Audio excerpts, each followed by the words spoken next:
Assalamualaikum warahmatullahi wabarakatuh. Apa kabar teman-teman semua? Kali ini kita akan membahas mengenai pembelajaran berbicara di sekolah dasar. Nah, materi ini merupakan bagian dari perkuliahan perkembangan pembelajaran bahasa dan sastra Indonesia. Pada pertemuan ini, karena materinya itu keterampilan berbahasa di sekolah dasar, jadi untuk materi pembelajaran berbicara juga tidak akan terlalu mendalam karena memang sudah dipelajari pada mata kuliah sebelumnya. Jadi kita akan mereview sedikit, kemudian menghubungkannya dengan pembelajaran di sekolah dasar.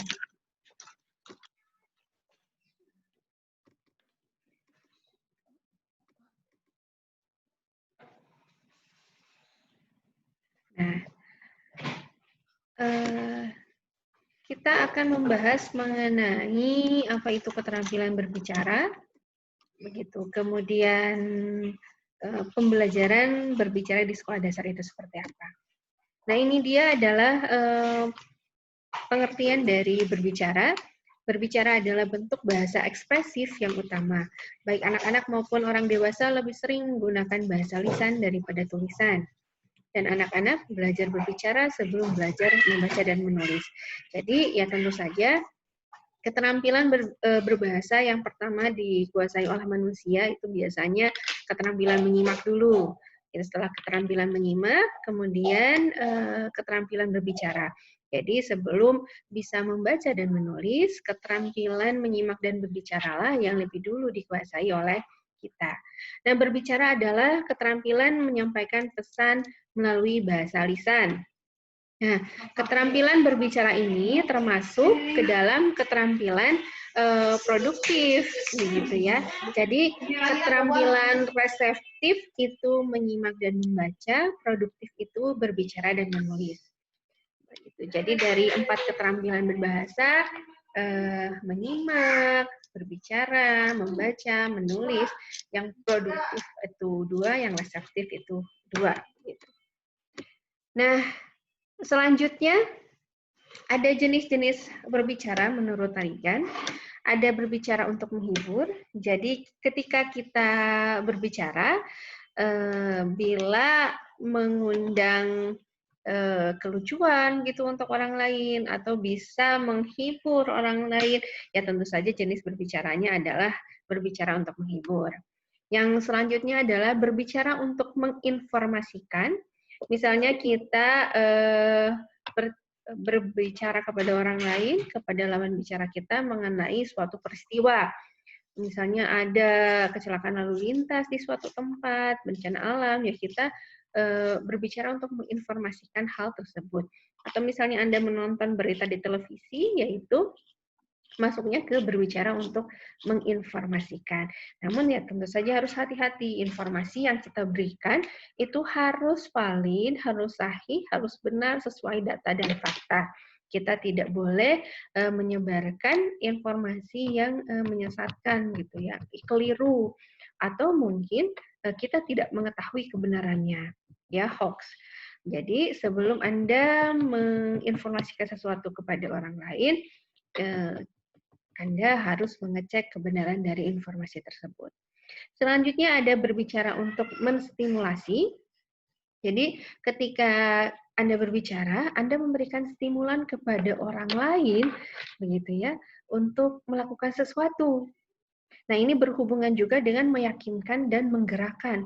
Jadi setelah Anda memberikan stimulan kepada orang lain, ya Anda juga bisa meyakinkan orang lain. Begitu ya. Misalnya, Anda memberi stimulan kepada orang lain untuk mempercayai sesuatu. Nah, setelah Anda berbicara, yang awalnya mereka yakin terhadap sesuatu itu A, berubah menjadi B, berarti Anda berhasil begitu meyakinkan lawan bicara Anda. Begitu, misalnya seperti para pedagang gitu ya. Mereka menginformasikan sesuatu kepada Anda, produknya seperti apa, kandungan produknya bagaimana, manfaatnya apa, kemudian mereka memberikan stimulasi, nih bila membeli produk ini, Anda akan bla bla bla bla bla.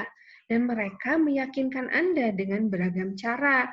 Misalnya ya, bila membelinya Anda akan mendapatkan apa, Anda akan merasakan manfaat apa, sehingga pada awalnya Anda tidak berniat untuk membeli, tapi akhirnya Anda tergerak untuk membeli. Jadi pedagang itu bisa menginformasikan sesuatu kepada Anda, menstimulasi Anda, meyakinkan Anda, dan menggerakkan Anda untuk membeli. Jadi berbicara, informasikan, stimulasi. Dan misalnya demonstrasi, itu biasanya orang demonstrasinya itu memiliki kemampuan food. Mereka memilih jenis-jenis berbicara itu untuk menginformasikan, menstimulasi, meyakinkan, hingga bisa menggerakkan massa untuk melakukan sesuatu. Itu jenis-jenis berbicara. Selanjutnya adalah ciri-ciri bicara yang baik. Berikut ini adalah ciri-ciri pembicara yang baik menurut Tarigan. Yang pertama, dapat memilih topik yang tepat. Jadi tentu saja Anda harus menyesuaikan topik pembicaraan dengan acara yang akan Anda hadiri. Jadi bila acaranya mengenai penyelamatan lingkungan, ya tentu saja Anda harus memilih topik yang tepat sesuai dengan acara tersebut. Yang selanjutnya adalah menguasai materi. Seorang pembicara yang baik tentu saja harus menguasai materi yang akan dipresentasikannya. Jadi bila Anda membuat sebuah presentasi, Anda sudah membuat makalah, Anda membuat tayangan presentasi, kemudian Anda melakukan presentasi, Anda harus menguasai materinya. Jadi di dalam tayangan presentasi cukup Anda tayangkan poin-poin yang akan Anda jelaskan. Nah, untuk pemaparannya tentu saja itu materi yang telah Anda kuasai. Jadi jangan sampai Anda menyampaikan sesuatu yang tidak Anda kuasai. Namun saya percaya bila Anda memang sudah membuat suatu karya tulis ilmiah mengenai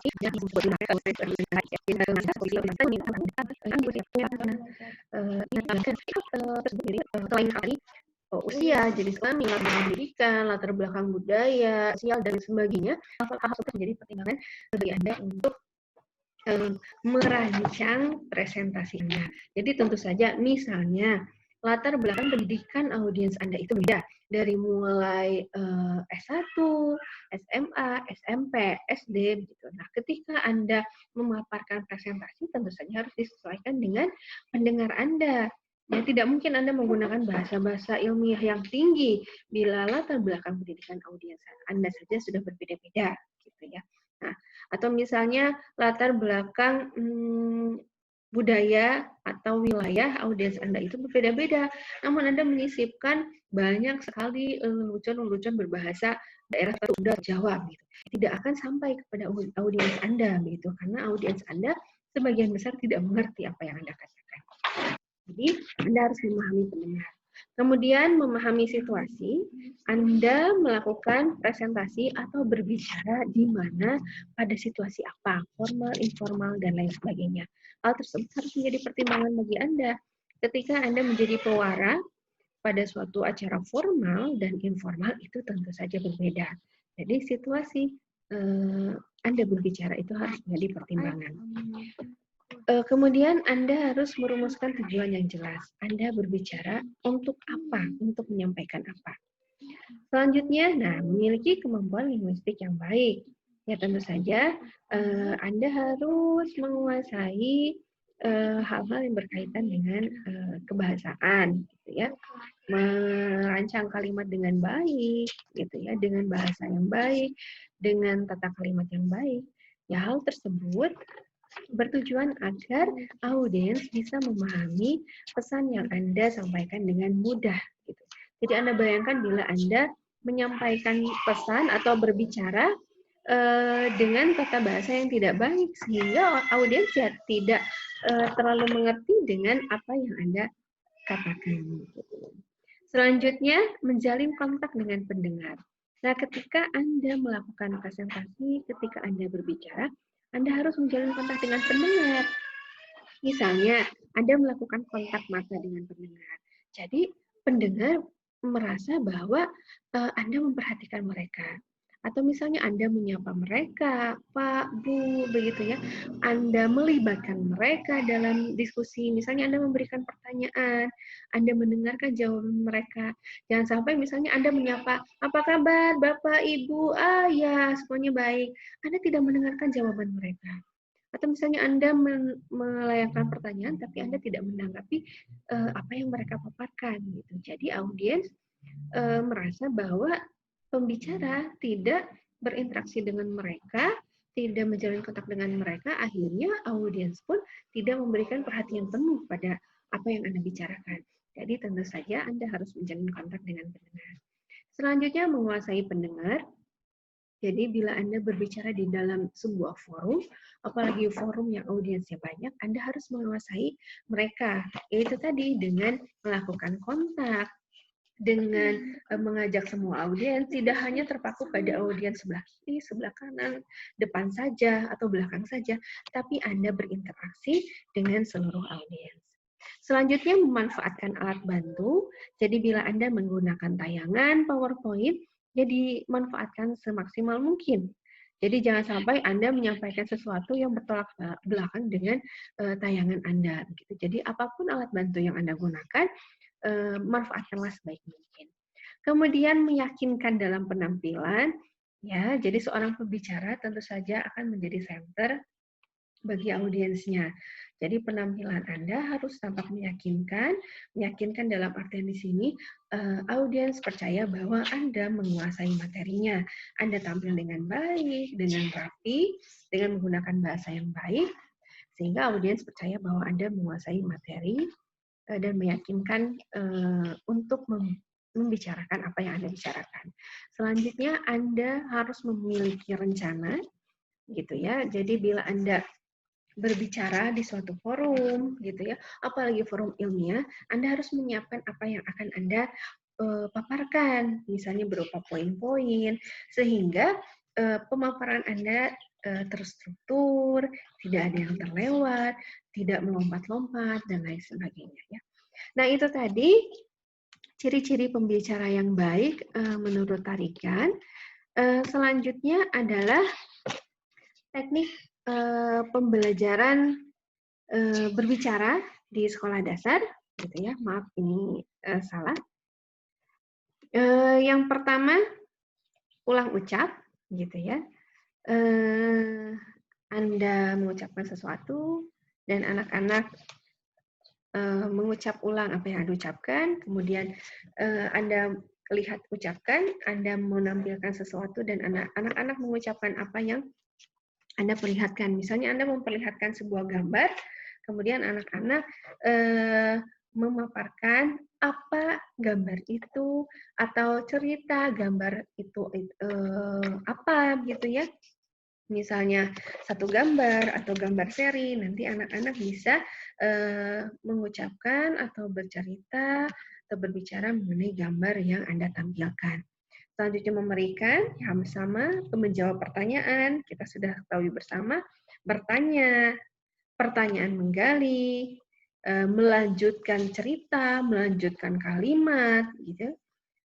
Misalnya, saya memiliki sebuah kalimat, ayah pergi ke kantor. Kemudian anak selanjutnya melanjutkan kalimat tersebut, anak selanjutnya melanjutkan kalimat lagi, sampai seluruh siswa di kelas itu melanjutkan kalimat yang dipaparkan oleh orang sebelumnya, sehingga bisa tersusun sebuah cerita yang lengkap. Selanjutnya menceritakan kembali, jadi Anda sebagai guru bercerita mengenai sesuatu, nanti anak-anak menyimak cerita tersebut, kemudian mereka menceritakan kembali apa yang telah Anda paparkan. Selanjutnya percakapan, jadi Anda bisa memberikan sebuah topik kepada anak-anak, kemudian mereka membuat sebuah percakapan dan mempraktikannya. Misalnya percakapan antara penjual dan pembeli, wartawan dan narasumbernya, gitu ya, reporter dan narasumbernya, dan lain sebagainya. Nah itu biasanya seru untuk dipraktikkan di dalam kelas, gitu ya, percakapan atau dialog tersebut. Kemudian parafrase, misalnya Anda menampilkan sebuah puisi, kemudian anak-anak memparafrasekannya menjadi sebuah paragraf gitu ya, itu bisa. Mereka cerita gambar, jadi Anda menampilkan sebuah gambar, kemudian mereka membuat cerita dari gambar tersebut. Selanjutnya bermain peran, ya. Jadi Anda menentukan topik tertentu, kemudian mereka memerankan adegan yang berkaitan dengan topik tersebut. Misalnya adegan di pasar, jadi ada penjual satu, penjual dua, penjual tiga, ada pembelinya, kemudian mereka berinteraksi seperti apa, gitu ya.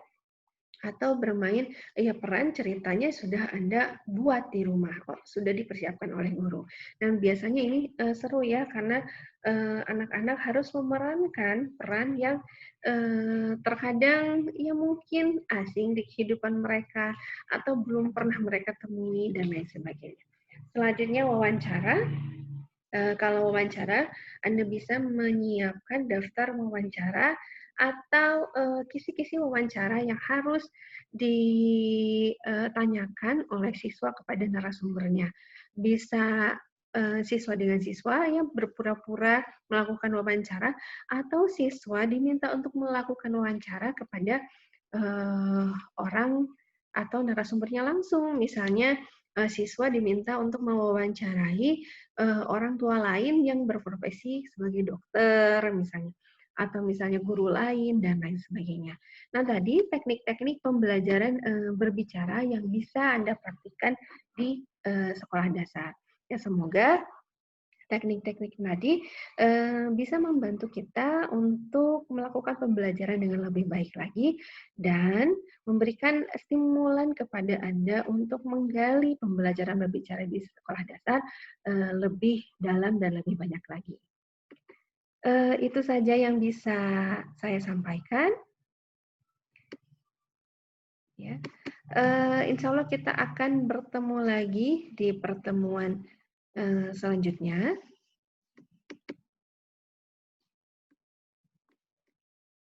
Ya. Masih dalam mata kuliah keterampilan, maksud saya masih dalam mata kuliah perkembangan pembelajaran berbahasa di sekolah dasar. Terima kasih atas perhatiannya. Sampai bertemu di materi selanjutnya. Wassalamualaikum warahmatullahi wabarakatuh.